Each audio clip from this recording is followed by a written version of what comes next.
punitivismo. Sim. Às vezes em relação à pena de morte, às vezes em relação à prisão perpétua, né, em casos até diferentes. Você fala muito do crime organizado para exemplificar isso.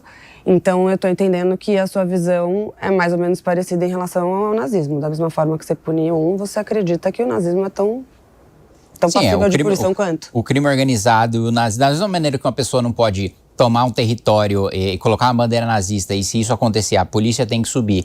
E se ele não a polícia tem que subir para prender, que é o que eu defendo pro crime organizado. Se ele não se render e atirar de volta na polícia, a polícia tem que matar. Né? Seja um território do Comando Vermelho, seja um território do PCC, seja um território de um partido nazista. Kim, se pudesse, eu ficava aqui 4 horas falando com você. A gente encerrou o outro bloco falando um pouco sobre o caso do Flow.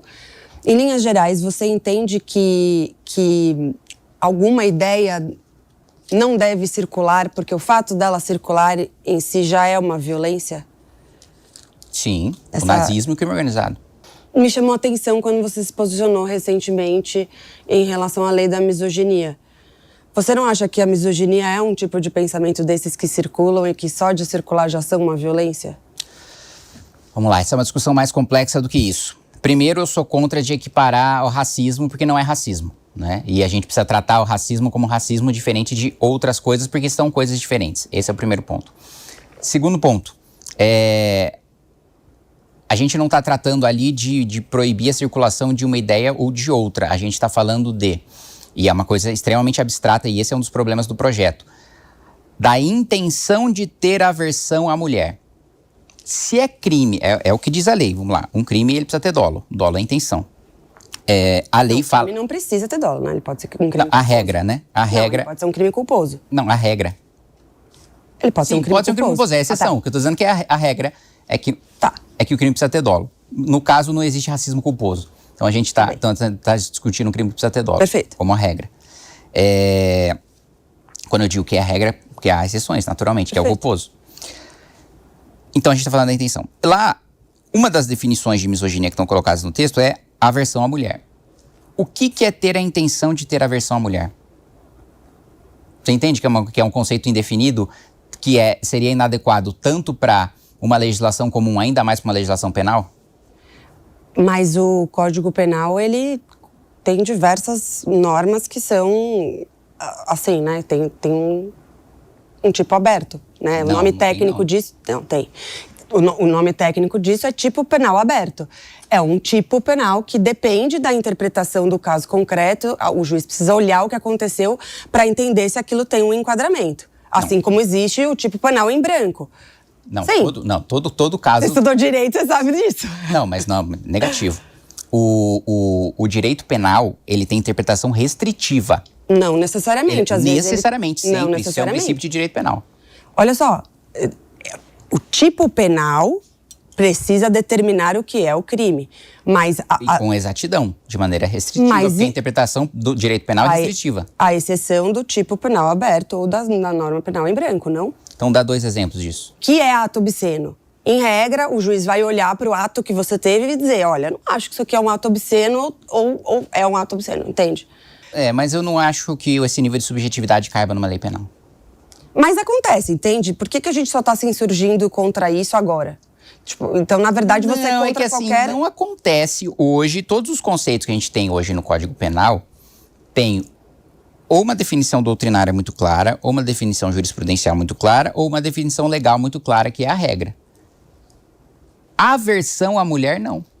Se hoje, vamos lá, hoje, eu impedir uma mulher de entrar no meu estabelecimento porque ela é mulher, já é crime. Se hoje eu ofender uma mulher por ela ser mulher, já é crime. Se hoje eu não contratar uma mulher por ela não ser mulher, já é crime. Se você falar pra mim, vamos endurecer as penas desse crime, ótimo, conte comigo. Agora, você colocar na lei que intenção de ter aversão à mulher é crime, aí... E eu vou dizer outra coisa pra você. Um problema de tipo penal subjetivo é o feminicídio, que é você matar uma mulher pela sua condição de ser mulher. Vou te dar um exemplo concreto. Se eu mato um homem, se uma mulher mata o marido porque ele traiu, é homicídio. E ele vai cumprir a pena de homicídio. Se um homem mata uma mulher porque ela traiu, ele vai responder por feminicídio, uma pena maior. A motivação é a mesma, é um crime passional. A mulher matou o homem porque ele traiu, o homem matou a mulher porque ela traiu. Porque no A feminicídio... diferença é que as mulheres não matam homens porque eles traíram. Desculpa, tem caso concreto, sim. Pode não ser a regra, pode ser a exceção, mas tem caso concreto, sim. Quem? As mulheres não matam porque foram traídas. As mulheres, inclusive, perdoam traição com facilidade. Tá, eu posso te trazer 200 a raiz dessa questão que você está colocando de por que em regra você vai considerar, né, um feminicídio quando o marido mata a mulher por traição? Porque isso tem uma raiz muito clara, histórica, em relação à opressão, em relação ao patriarcado, em relação ao como a mulher não pode se portar de jeito XYZ. Então, isso tudo leva para este raciocínio de que... Um dos princípios do direito penal é a individualização da pena. Tudo bem. Se na era medieval, o homem trair a mulher, né, era uma coisa, sei lá, normal, aceitável... Se existe uma cultura do patriarcado, se qualquer coisa aconteceu na história, não é razão para que hoje, no caso concreto, num tipo penal, alguém tenha pena maior ou tenha pena menor. Você defende a liberdade de expressão em relação ao humor? Sim. Os stand-ups e tal. Onde é que está o limite disso, Kim, na sua opinião? Porque o dolo. É uma questão difícil, né? Eu acho que o dolo. Só? Eu acho que a intenção de você causar mal ou discriminar uma pessoa ou humilhar uma pessoa. Porque uma coisa é eu estar num ambiente controlado, que a pessoa pagou para estar lá, porque ela voluntariamente está lá, escutando aquela piada que ele não está fazendo contra uma pessoa específica, que ele está fazendo porque é a sua maneira de se fazer humor. Outra coisa é eu utilizar, às vezes, as mesmas palavras para te ofender, para discriminar, para te diminuir, para te humilhar, enfim. Eu acho que essa é a diferença fundamental. Mas você concordou que algumas ideias elas não devem circular, porque o fato delas circularem ou delas estarem ali em pauta, elas já são uma violência em si mesmas. Mas aí a pessoa tem a intenção de divulgar a ideia, por exemplo, do racismo. Aí ela tem a intenção de ser racista, ela tem a intenção de ser nazista, ela tem a intenção de... E como é que você vai provar, tipo, a intenção? Porque a pessoa vai estar utilizando... Vamos lá. No caso do humor é muito claro.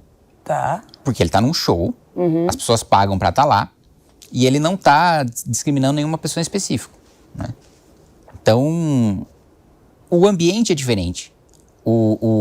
Não existe nenhuma pessoa que vai poder chegar nele e falar que ele está mobilizando um grupo para agredir negros ou para agredir mulheres. As pessoas estão fechadas num show de humor e nunca ninguém causou mal por causa de piada do Léo Lins. Mas se você faz uma piada em cima de um tema tão sensível, que quando você traz ele para a seriedade, né, que ele tem, ele trata de morte de pessoas, né, da vida das pessoas, do bem-estar das pessoas, não tem uma preocupação de como é que isso chega, nas pessoas que eventualmente se sintam ofendidas, e 2, naquele público que está lá normalizando ou rindo de uma situação que, quando você olha para ela longe daquele contexto, é uma situação muito perigosa.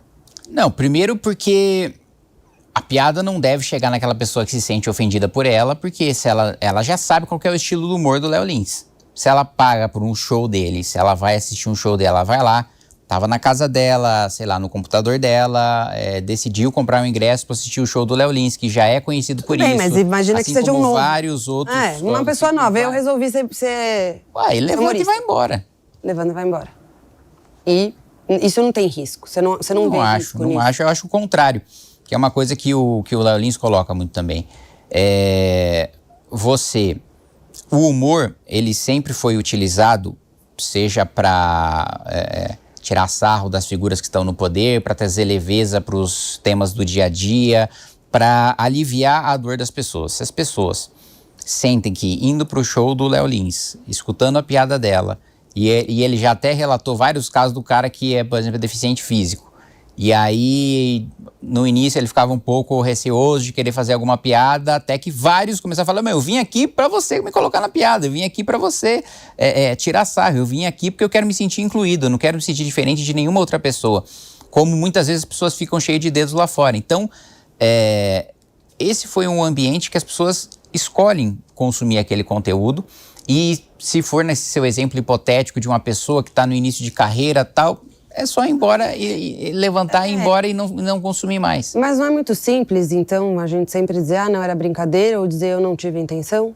Não, porque aí, na análise do caso concreto, né, você vai ver se aquela conduta daquela pessoa está compatível ou não com a discriminação. Bom, mas então existe racismo culposo, é isso? Eu fui racista sem a intenção de ser e aí Não, justamente não é justamente por não possível de ser penalizado. Justamente por não existir racismo culposo que o Léo Lins faz não é crime, né?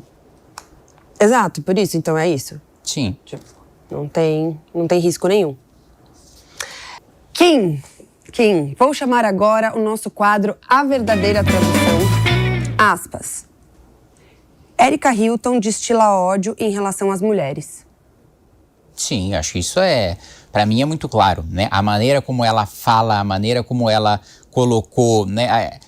Tão agressivamente dentro da Comissão da Mulher, falar pessoas que gestam, me nego a falar mulher, chamar de imbecis, né? Fazendo um trocadilho com mulheres cis, insinuando que elas estão latindo para elas. Isso para mim, assim, eu não sou nenhum psicólogo e nem me arrisco nada na psicologia, mas na minha avaliação, ela destilando o ódio contra mulheres cis, porque é uma coisa que ela nunca vai conseguir ser. Aspas. Eu acho que é uma necessidade o Brasil ter uma bomba atômica. Com certeza. Qualquer país, para ter garantida a sua soberania, precisa ter uma bomba atômica, né? Basta ver o que aconteceu na guerra com a Ucrânia, né? Da dissolução da União Soviética, a Ucrânia abriu mão do seu arsenal nuclear e a partir do momento que ela abriu mão, a Rússia invadiu, né? Se a Ucrânia ainda tivesse bomba nuclear, isso jamais teria acontecido. Da mesma maneira como um país que é irrelevante para a diplomacia e para a economia global, que é a Coreia do Norte, só sobrevive porque tem bomba atômica, que é a Coreia do Norte. Kim, antes da gente terminar, eu vou chamar o meu último quadro, que é o Toma que o Hate é Seu, onde eu trago alguns hates de internet para que você responda ou não, dê risada, a gente comente, enfim, topa? Topo, bora. Vamos nessa. Aspas. Boa Kim cata etanol. Foi um comentário criticando você ter aprovado o uso de mais etanol na gasolina. Porra, mas isso aí foi o contrário, né? Ou a gente fazia o acordo com o relator para limitar, ou o Poder Executivo poderia aumentar o quanto ele bem entendesse. Então, ou era isso ou era nada. Aspas. Tu fazendo um vídeo desse só fortalece o PT, seu burro. Um comentário num post onde Kim fala que Flávio Bolsonaro votou a favor da lei da misoginia e caiu numa armadilha do PT. Porra, falar a verdade fortalece o PT, complicado, né? Mas esse é bolsonarista cego, não há salvação para ele. Obrigada, adorei, obrigada. Esse foi o meu papo com Kim Kataguiri. Se você quiser assistir a íntegra dessa entrevista, corre lá no YouTube da PAN e acompanha o nosso papo. Até a semana que vem. Tchau!